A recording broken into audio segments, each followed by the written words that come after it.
Hey guys, ఇంకా ఇంట్లో ఏమీ లేవు.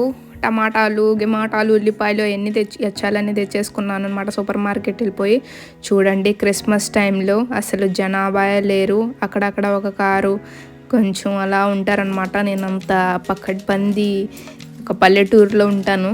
సో ఇక్కడ ఎక్కువ ముసలోళ్ళు ఉంటారు కాబట్టి బయట ఎవరు తిరగరు. అండ్ అలానే ఫేస్ ప్యాక్ వేసేసుకొని ఇప్పుడు స్నానానికి అయితే బయలుదేరిపోయాను అనమాట. స్నానం అయిపోయాక ఇంకా లంచ్. సో లంచ్ అనమాట. నా ఫేవరెట్ మీల్ ఇది, salad with chicken patty, Parmigiano Reggiano cheese with Greek yogurt. Favourite lunch. ఇక్కడ ఇటలీలో కొంచెం ఈజీ అండ్ చాలా ఈజీ యాక్చువల్లీ, అన్నీ వేసేసి తినేయడమే. సో అందుకే అప్పుడప్పుడు ఏమీ చేసుకోవాలనిపించినప్పుడు ఇది చేసుకొని తినేస్తాను. అండ్ తినేసి ఇంకా చదువుకోవాలన్నమాట.